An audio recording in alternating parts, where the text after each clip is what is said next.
the office. Money talk is everywhere. But are you making sense or nonsense? The Bank of Jamaica brings you common sense with BOJ. Real stories, real laughs, and real lessons to help you protect, grow, and manage your money. Mattress savings. At least my mattress. You charge me to sleep on it. Partner plan. Remember last year we needed our payouts early? But Miss Pam gave it to her cousin first. Or a sketchy loan flyer. Electrifying deals. See why making the right financial choices is pure common sense. Brought to you by Bank of Jamaica, empowering everyday Jamaicans one episode at a time. Grandpa, it's 2026.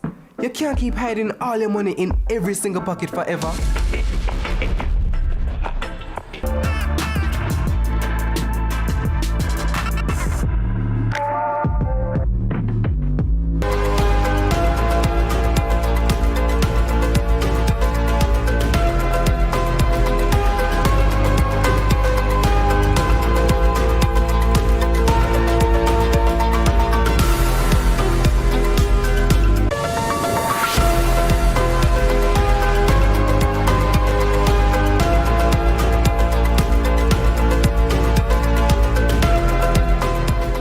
Thanks for joining us for CVM News Afternoon. It's Friday, March 27, 2026.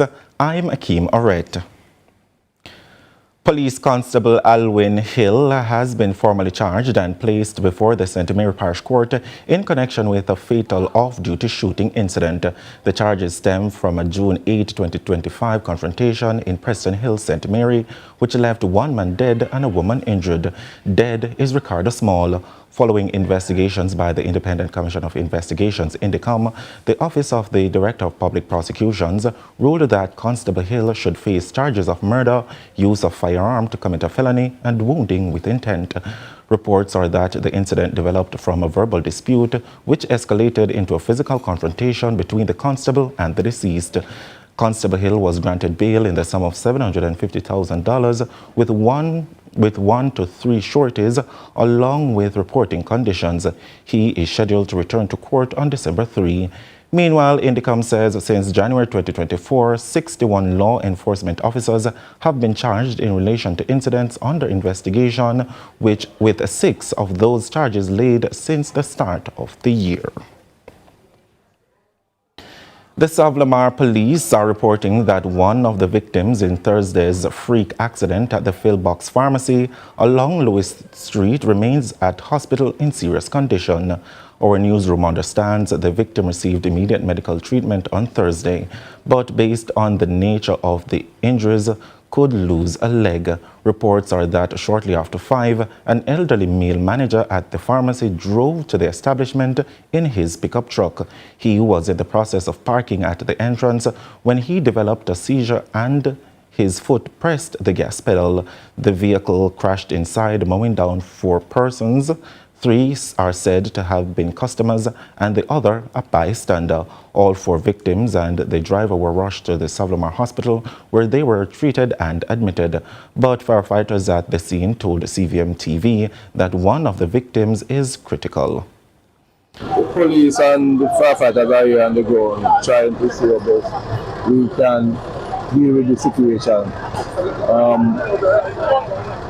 Person reported that he was coming to the pharmacy and have a seizure, so his foot went on the accelerator and speed up the vehicle, and the vehicle collided in 4 persons before heading into the pharmacy.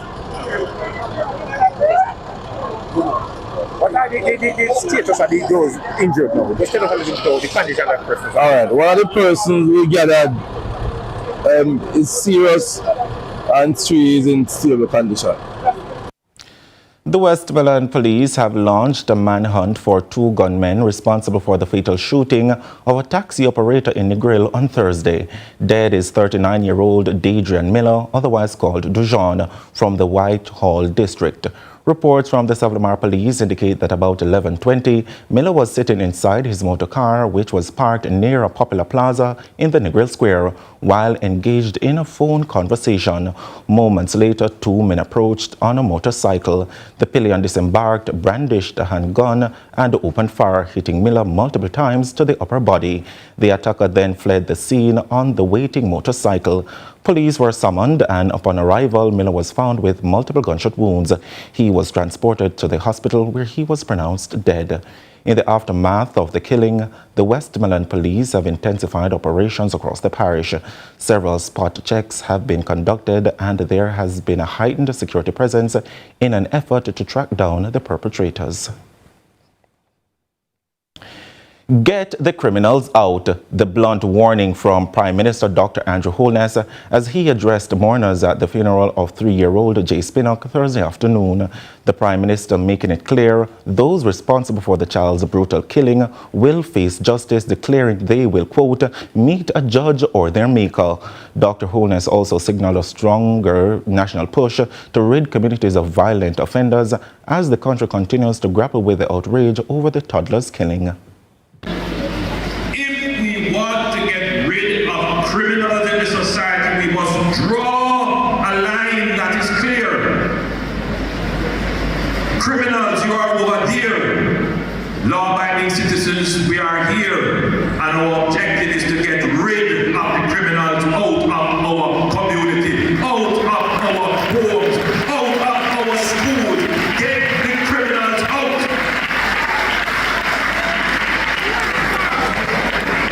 Because there is a view that somehow the criminals are Robin Hoods. They are taking from the rich and carrying it to the poor. No, that's not what the criminals do. They take from you, the poor, and enrich themselves. The Prime Minister also challenged a dangerous mindset taking root in some communities. Dr. Andrew Holness noting that while some residents may feel a sense of protection when criminals operate within their communities, that sense of safety is often false. He warned that violence breeds retaliation, putting entire communities, including innocent children, at risk. Amount of investment in policing, in intelligence gathering, in investigation, in patrol vehicles, will eliminate the problem. If it is that the communities still have this gang culture, this gang mentality to protect the gangsters, let us use this tragedy as a turning point in the community. Let us use this tragedy as a point where we decide that we are going to change the way in which we have been living. Police in Area 3 say they expect a drop in murders by the second quarter of this year. This despite a recent rise in homicides across the division. Giovanni Hamilton reports. Head of the Jamaica Constabulary Forces Area 3 Division, Assistant Commissioner of Police ACP Christopher Phillips, says he expects a shift in murder statistics by the second quarter of the year across the division, following a slight increase in homicides. By 23 cases, in serious and violent crimes, or a 13% reduction when we look on the corresponding period for 2025. Albeit murder increased by 11 cases, shooting by 1. All other crimes are down. The commanders are, determined to pull back even by second quarter on these levels of murders and shootings that we have been having, especially for the month of February, where we saw 18 such cases of murders. ACP Phillips says his team is undeterred by the rise in murders and remain focused on the job. We are not daunted though by that slight increase in murders. We are, and I'm talking about across the area, we are committed to the task at hand. We know what this means for our communities. Our task is demanding. Yes, our task is demanding, but I think it's one region, it's one mission, it's one team. We are bound to service, and I just want you to remember that. The Assistant Commissioner is also concerned about an increase in fatal road crashes across the division. We are seeing a bit of an uptick in that we've had 16 fatal motor vehicle collisions across Area 3 that resulted in 20 persons losing their lives, and so the whole matter of driver behavior on the road out there is still a concern. For us, we are looking into this, we are doing the analysis. We realize mostly on Friday we have most of our cases into the weekends in terms of these fatal collisions, and it is of concern. He was speaking at the Southern Regional Health Authority's biannual meeting in Mandeville on Wednesday. Reporting for CVM News, I am Giovanni Hamilton. It's now time for a break, but stay with us. More when we return.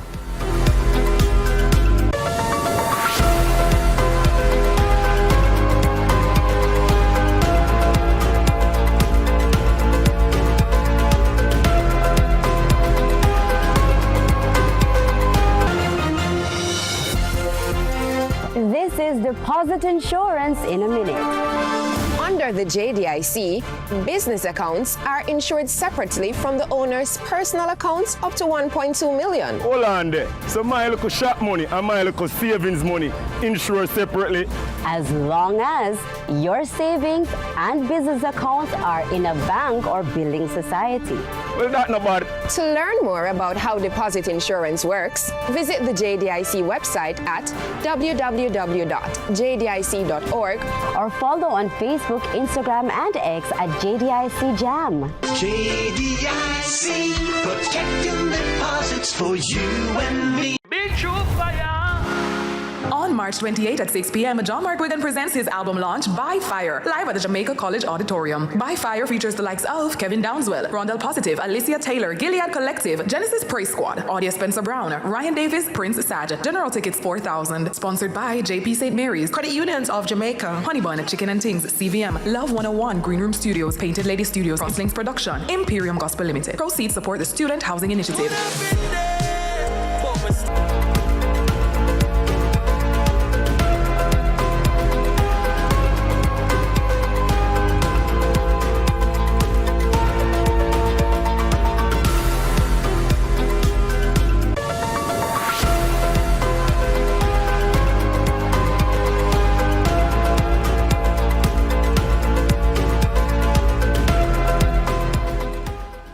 Welcome back to CVM News at noon. With March 26 being celebrated as World Epilepsy Awareness Day or Purple Day, advocates are once again calling on society for more support while reducing the stigma endured by many afflicted individuals. Natasha Williams reports.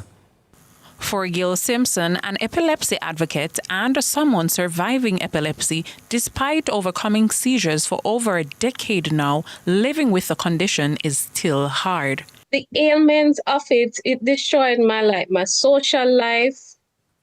Your social life, you cannot drive, all of those things. Your independence. She experienced her first major seizure when she was just 3 years old. Since then, each time she's about to experience an episode, her body would send warning signals like deja vu. The seizures leave her with fractured memories. I've suffered major injuries. I've suffered a broken arm. I've had status epilepticus. And with this, I lost my memory from the status epilepticus, lost my memory, was unable to identify family members, friends, and I even end up with an accent. While her seizures are triggered by stress, lack of sleep, and being on her menstrual cycle, Executive Director for the Jamaican Epilepsy Association, Joy McHugh, says there are over 40 different types of seizures and triggers vary. She underscores the importance of everyone having basic first aid knowledge on how to help someone having a seizure. the first thing one should do is turn them on their side, so that if they have any fluids from the mouth, it will drain out to the side. Do not try to hold the person down. If they're having convulsions and they're shaking, leave them alone. They will be fine. Because if you go to hold them down, they may hit you in the face. Mrs. McHugh says at the end of seizure is when you normally find out information about the affected individual in order to make contact with relatives. She says epilepsy is largely misunderstood. While it can be as a result of genetics, it may also result from brain injuries or infections. It is definitely a medical condition. It starts in the brain. It can happen to anyone, anytime, anywhere. There are over 40 types of seizures. So it just depends on where it starts in the brain. Mrs. Simpson says though she has her family's support, the stigma is still prevalent. When I grew older and during the seizures, I get to understand that persons were afraid to associate themselves with us. That stigma, compounded with myths surrounding the ailment, are what the association's executive director wants to erase. It's not that you're drunk when you fall down or whatever, but the public in general needs to be educated and be aware of this condition and really just be compassionate. Family members, friends, we need a support system for persons who are having epilepsy. 2020 data from the National Health Fund show approximately 23,000 Jamaicans are epileptic. The World Health Organization says over 52 million people are affected by epilepsy worldwide. Natasha Williams, CVM News. Rising global oil prices driven by supply disruptions linked to the ongoing conflict in the Middle East are now pushing up fuel costs across Jamaica and placing pressure on households and businesses. According to former president of the Jamaica Gasoline Retailers Association, Errol Edwards, the impact is devastating and will make everyday expenses increasingly difficult to manage. It is devastating. Let me just give some context to it, which is well-established fact that everyone knows. The Middle East conflict has disrupted global oil supplies worldwide. The conflict, which started at the end of February this year, will adversely impact economies around the world. We have seen 87 price movement at the pumps in the region of $16.56. For 90 grade octane gasoline, it has moved $18. Close to 100 people are still sheltering in 8 schools nearly 5 months after Hurricane Melissa. In the meantime, internet has been restored in 7 of every 10 schools affected by the storm. We hear more from Crystal Williams. Nearly 5 months after Hurricane Melissa rocked the island, more than half a dozen schools are still being used as shelters, housing close to 100 shelterees. So we have one with 3, one with 1, one with 1, one with 7, one with 8. The highest number is still at Petersfield with 40 shelteries. 700 of the just over 1,000 public schools impacted by Hurricane Melissa now have broadband to bring internet across their classrooms. We are over 700 schools with broadband, which means that we have done the work, the cabling, to bring the internet to the schools. We are not 100% complete with that yet. But this transformation program is an 8-year program. But by the end of the mid-year, which is another 2 years, we should be able to complete the full building out of the ICT in our schools. We have a lot more to do. In the meantime, there has been a 5% increase in the progress of the Transforming Education for National Development Trend Plan, now at 37%, up from 32% at the last quarterly briefing. This according to the Education Transformation Oversight Committee, ETOC. Chairman Dr. Adrian Stokes says it required some changes. Extensive project reviewed review carried out by the ministry led to some tasks previously classified as ongoing to now be booked as completed. The infrastructure pillar in the transformation plan has taken on new focus, given the obvious need to rebuild and repair some schools. Crystal Williams reporting for CVM News. Thanks, Crystal. To other news now, an ender alert has been activated for 15-year-old Sashini Thompson of Cedar Grove, Portmore, St. Catherine, who has been missing since Sunday, March 22. She is of dark complexion, slim build, and approximately 5 feet 9 inches tall. Reports from the Caymanas police indicate that about 5 p.m., Sashini was last seen at home. Her mode of dress at the time she went missing is unknown. All efforts to locate her have proven futile. Anyone knowing the whereabouts of Sashini Thompson is asked to contact the Caymanas police at 876-988-1719, the 119 police emergency number, or the nearest police station.